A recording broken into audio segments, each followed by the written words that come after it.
முத்து, நீ எங்கய்யா இங்க? நான் இருக்கிறது இருக்கட்டும் பெரியப்பா, நீங்க எங்க போயிட்டு வரிய? வேலைக்கு போயிட்டு வரேன் ஐயா. வேலைக்கா?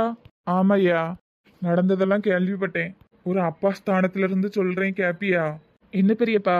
பூரணிக்கு இப்போ ஒரு 25 வயசு இருக்குமா? ஆமா பெரியப்பா. 25 வருஷமா நான் ஊதாரியா தான் இருந்தேன். என் பிள்ளைய படிக்க வைக்கல, அவளுக்கு ஆசைப்பட்ட துணி வாங்கி கொடுக்கல, ஒரு நகை நட்டு போட்டு அழகு பார்க்கல. மொத்தத்துல நான் ஒரு அப்பாவே இல்லை. இதெல்லாம் எதுக்கு நான் வாங்கிட்டு சொல்றேன்னா, இத்தனை வருஷமா வாழ்க்கைன்னு என்னன்னு தெரியாம வாழ்ந்துட்டு இருந்தேன். இன்னைக்குதான் முத்து தெரிஞ்சிருக்கேன். பிராக்டிக்கலா சொல்லணும்னா இதான் உண்மை. ஒரு அப்பா ஸ்தானத்துல இருந்து சொல்றேன். நான் என் வாழ்க்கையை வீணடிச்ச மாதிரி நீயும் உன் வாழ்க்கையை வீணடிச்சுக்கிடாத. படிச்ச படிப்புக்கு தகுந்த மாதிரி தான் வேலைக்கு போவேன்னா அது இந்த ஜென்மத்துல நடக்காது. கிடைச்ச வேலையை பாரு, குடும்பத்தோட சந்தோஷமா இரு. நான் என் சந்தோஷத்தை இழந்துட்டேன். இப்ப திரும்பவும் என் சந்தோஷத்தை தேடி ஓடிட்டு இருக்கேன். கண்டிப்பா பிடிச்சிருவேன்னு நினைக்கேன். ஒரு அப்பா முறையிலிருந்து சொல்றேன், நீயும் உன் வாழ்க்கையை வீணடிச்சிடாத. காசு பணம் பதவி இதெல்லாம் எப்ப வேணாலும் வரும். ஆனா வயசும் வாழ்க்கையும் இருக்கும்போது தானே வாழ முடியும். அதை நான் தவற விட்டுட்டேன். நீயும் அதை தவற விட்டுறாதையா.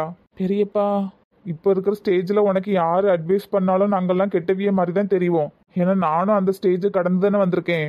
எனக்கும் அப்படிதான் தோணுச்சு.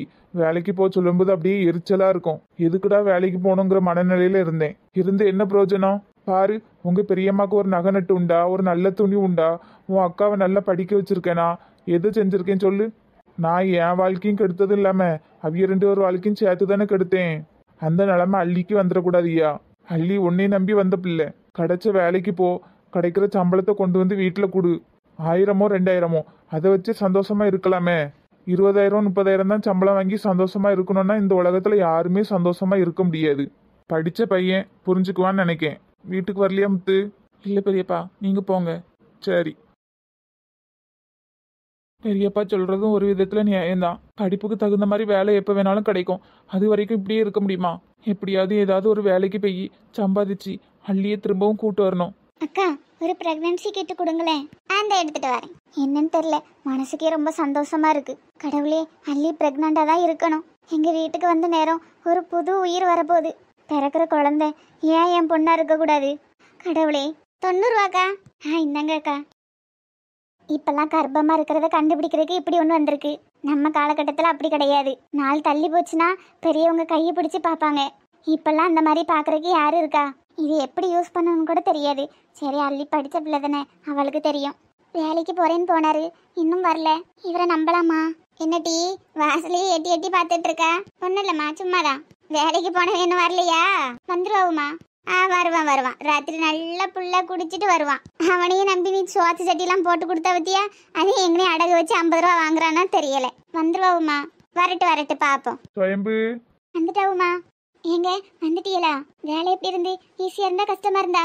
இந்தாம்மா என் சம்பளம். இன்னைக்கு அடமழை தான் போ. எங்க என் கண்ணு என்னாலையும் நம்ப முடியலங்க. நம்புமா, இந்தா என் சம்பளம். 600 ரூபா இருக்குமா? ஏன் போவச்சில 200 ரூபான்னு தானே சொல்லிட்டு போனீரு. இப்ப 600 ரூபா இருக்குன்னு வந்திருக்கீரு. 200 ரூபா எங்க? குடிக்க அவனு எடுத்து வச்சிருக்கீங்களோ? சுயம்பு, எல்லாருக்கும் 800 ரூபா தான். எனக்கு கலவை கலக்க தெரியாது, சாந்து குலைக்க தெரியாது, மட்டம் பார்க்க தெரியாதுன்னு எனக்கு 200 ரூபா கம்மி பண்ணிட்டாவுமா. போக போக தான் ஏத்துவேன்னு சொன்னாவ. அதனாலதான் 600 ரூபா கொடுத்தாவ. நான் எதுவுமே எடுக்கலாமா, முழுசாவே உன் கையில கொடுத்துட்டேன். எங்க என் கண்ணை என்னாலே நம்ப முடியலங்க. பணம் கிடக்குது பணம். நீங்க திரும்பி வந்தாலே எனக்கு போதுங்க. பணம் என்னைக்கு வேணாலும் சம்பாதிச்சிருக்கலாங்க.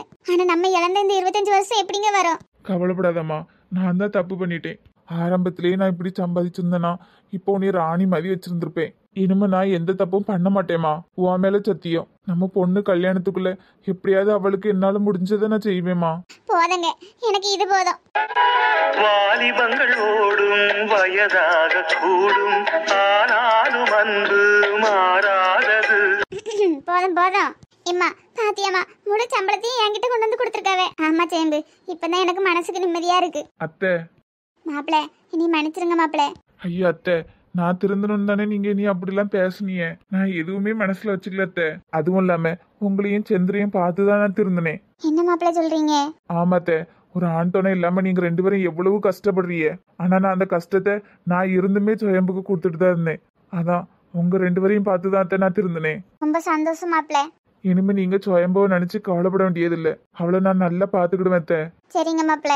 அப்புறம் அத்தை, நாங்க வீடு பார்த்து தனியா போலான் இருக்கோம். ஏங்க, இங்கே நல்ல வசதியா தானே இருக்கு. அதுக்கு இல்லம்மா, நம்ம தனியாவே இருக்கலாம். நம்ம வந்ததுக்கு அப்புறம் தான் அள்ளி மீனாட்சி அம்மா வீட்டுக்கு போனா. நாளை பின்ன முத்து திரும்பி வந்து அள்ளியும் முத்துவும் சேர்ந்து வந்தாங்கன்னா அவங்களுக்கு இருக்கிறதுக்கு ரூம் வேணும்லம்மா. நம்மளும் பூரணிக்கு கல்யாணம் முடிச்சு கொடுக்க போறோம். நாளை பின்ன மாப்பிள்ளை எல்லாம் வந்து தங்கணும்னா வசதி பத்தாதுல்ல. அதான் நல்லதா ஒரு வீடு பார்த்து குடி போயிடலாம்.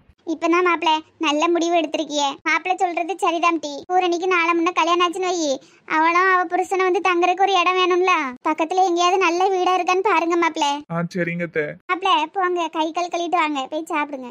இருக்கட்டும் அத்தை, நான் போய் வீடு பார்த்துட்டு வந்துடுறேன். ஐயா மாப்பிள்ள இன்னைக்கே போகணுமா?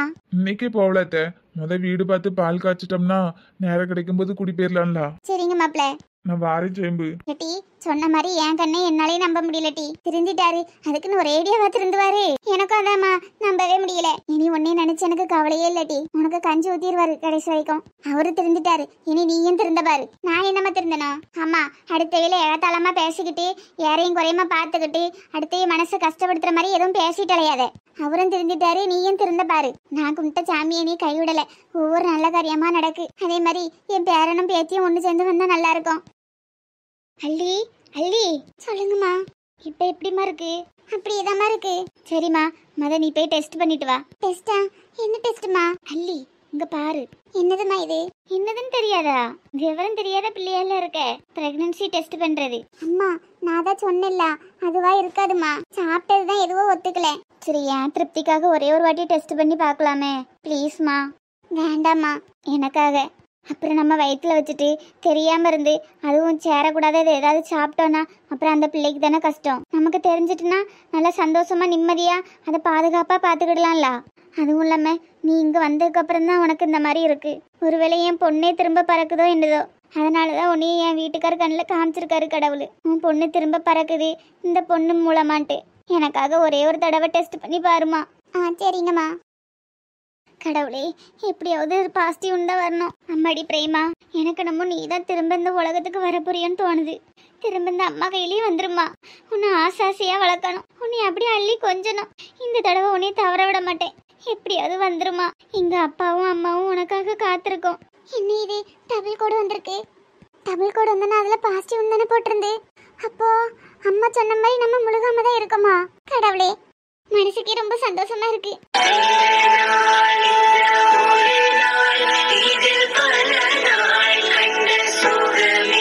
இந்த மாதிரி நேரத்துல மாமா என் கூட இருந்திருந்தா எப்படி இருந்திருக்கும்? எல்லா பெண்களுக்கும் நம்ம கணவர்கிட்ட தான் சொல்லணும்னு ஆசை இருக்கும். ஆனா எனக்கு அந்த குடுப்பனை இல்லை. விதி எப்படி எல்லாம் விளையாடுது. எதிர்பார்க்காத நேரத்துல இப்படி ஒரு பரிசு. அத மாமா கிட்ட சொல்லணுங்கும் போது அவர் என் பக்கத்துல இல்ல.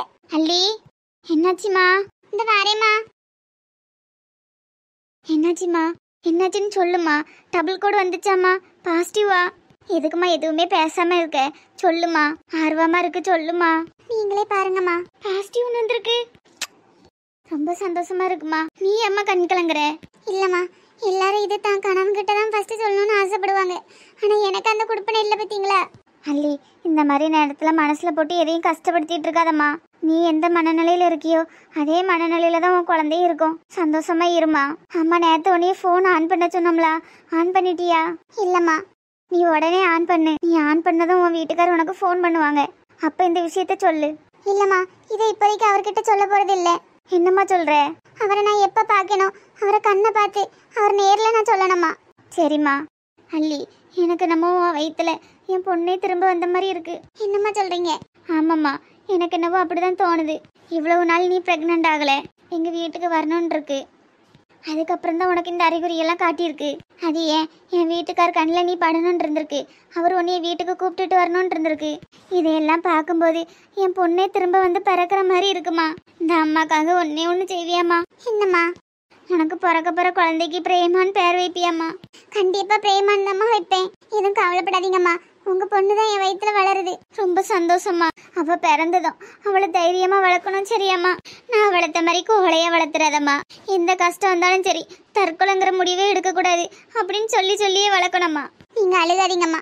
அழுகலம்மா, ஆனந்த கண்ணீர். திரும்பவும் என் பொண்ணை குழந்தையில இருந்து வளர்க்க போறேங்கிற ஒரு ஆனந்தம். கண்டிப்பாம்மா. சரி, நீ ரெஸ்ட் எடுமா. நான் அப்பாவுக்கு ஃபோன் பண்ணி விஷயத்த சொல்லிட்டு வந்துடுறேன். ஐயோ வேண்டாம்மா, ஒரு மாதிரி வெக்கமா இருக்கு. இதுல வெக்கப்படுறதுக்கு என்ன இருக்கு? அப்புறம் அப்பா கிட்ட சொல்லி தானே ஆகணும். நீ ரெஸ்ட் எடு. அப்புறம் அப்பா என்னாச்சு ஏதாச்சுன்னு குழம்பிட்டே இருப்பாரு. நான் விஷயத்த சொல்லிட்டு வந்துடுறேன். என்னம்மா? சரிங்கம்மா.